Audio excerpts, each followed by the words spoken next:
Biscuits are my favorite go-to quick-to-make homemade bread. They are super versatile and can take on many flavors and ingredients like my baked potato biscuits and my apple cinnamon biscuits. I'm excited to share another variation that I call Dude Ranch Biscuits. The dough can be made the day before and stored in the fridge overnight, making them super easy to bake the next morning. Not only that, but they are flakier than my other biscuit recipes due to the addition of, that's right, yeast. They are a yeasty bread, but without any kneading or rising time. The cowboys and city slickers will be coming home when they smell these.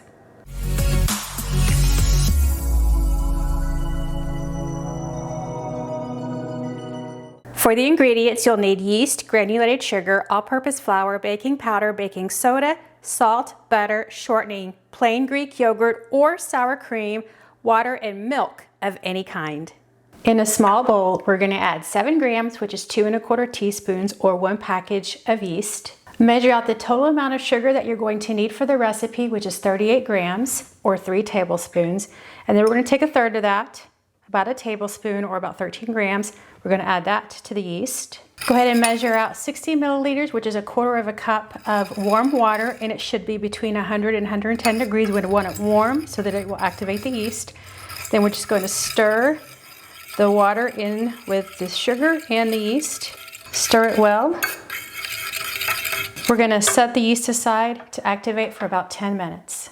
In a large bowl, we're going to add 600 grams, which is 5 cups of all-purpose flour, 12 grams or 1 tablespoon of baking powder, 4 grams, 1 teaspoon of baking soda, 9 grams, 1 1/2 teaspoons of salt, and the remaining 25 grams of sugar, which is 2 tablespoons. Okay, give the mixture a quick stir just to combine it all. Okay, so now it's time to add the fat.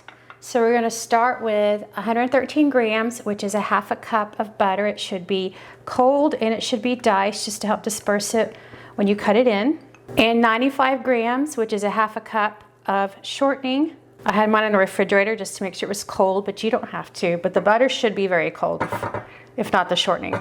And then you want to either use your fingers, you could use forks, whatever that you have, probably even a food processor if you're used to cutting butter and shortening in like pie crust, so to speak. Whatever you have, I'm using a pastry cutter, and so you just want to cut the fat into the flour until it is crumbly and the fat is in small pieces.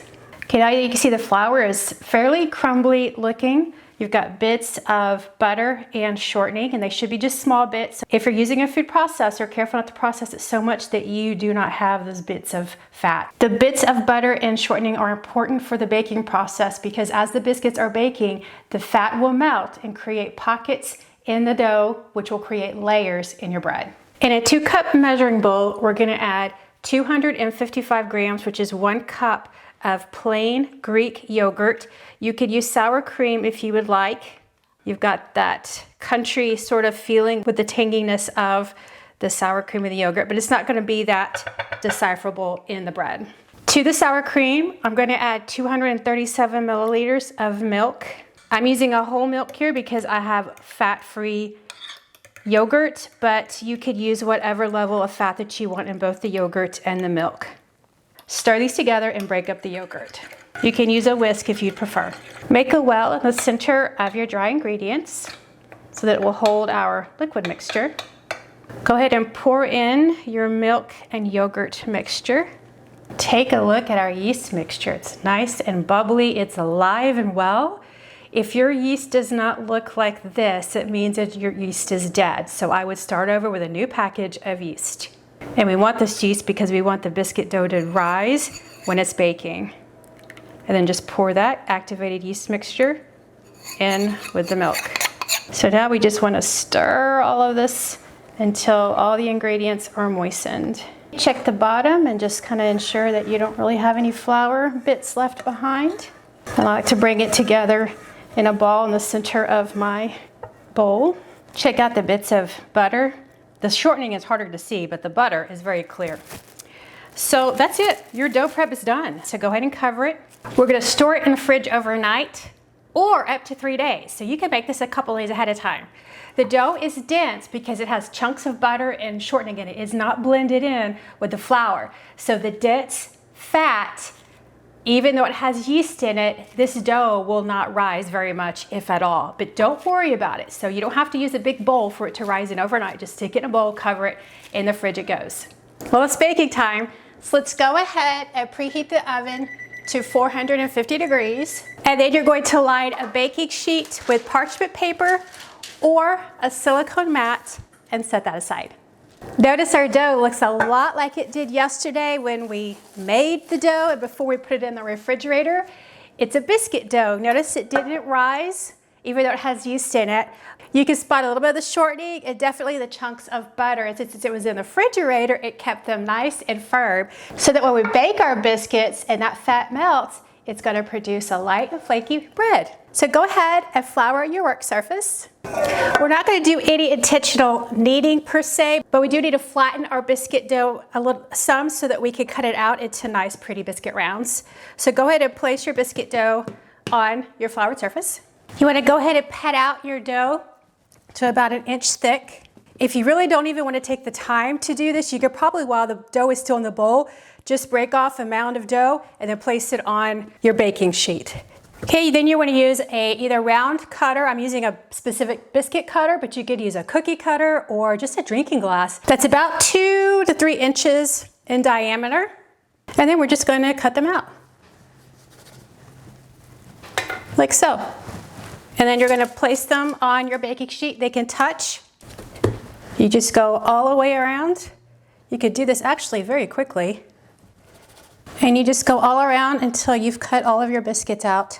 Okay, so far so good. Don't they look pretty and almost perfectly shaped? Same height, same width. And we have dough left.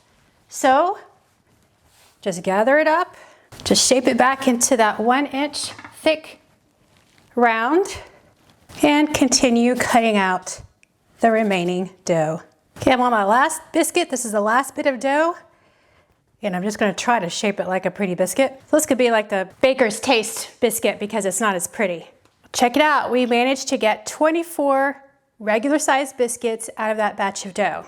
We're going to bake the biscuits for 18 to 20 minutes or until golden brown on the top and the bottom, and the done should be center if they're brown on the top and the bottom. They should look caramelized from that nice butter. Ooh, these biscuits smell so good. I can smell them. They just smell buttery and rich. You could serve them now however you want. You could add cheese, butter, jam, sausage gravy, chocolate gravy, eat them as a sandwich with egg, ham, and cheese, whatever you want. Well, they are hot and steamy. I love to be able to look at the layers in these. The rise, of course, is due to the leavening agents, and the yeast definitely helps it. The butter creates the caramelization on the top and the bottom, and they're yellow looking and not just a stark white biscuit because of the butter. And the butter also creates a little bit of a crispy top and bottom. So then when we open them up, look at that. You've got a nice flake stretchiness to the crumb as well. Of course, you've got the flakes from the pockets that the butter and shortening created when they melted. Oh, it's time for a taste. This is a good Southern biscuit. The yeast is not detectable in flavor, but of course it helped in the rise of the dough. And it allowed us to keep the dough in the fridge overnight so that we still get the rise the next day. The butter adds richness and a crispiness, sort of that caramelized exterior, whereas the shortening would not technically do that. The shortening, however, does result in the tender crumb and the stretchiness of the dough. And even though we didn't have to knead it like a regular bread, you still get that nice stretchy crumb. These biscuits are a little different from my usual go-to version. The addition of yeast, baking powder, and baking soda, along with the combination of butter and shortening, create layers that some traditional biscuits do not necessarily have, but not all biscuits are meant to have layers. This is a nice basic biscuit recipe that's easy to bake in the morning or whenever you're ready to eat them. You can serve them with sweet or savory condiments or fillings, eat them for breakfast, as a dinner accompaniment, or dessert. Basically, you can eat them all day long or any time of day. Thanks for watching, liking, and subscribing. Until next time, bake a batch of homemade yeasty biscuits and go bake the world.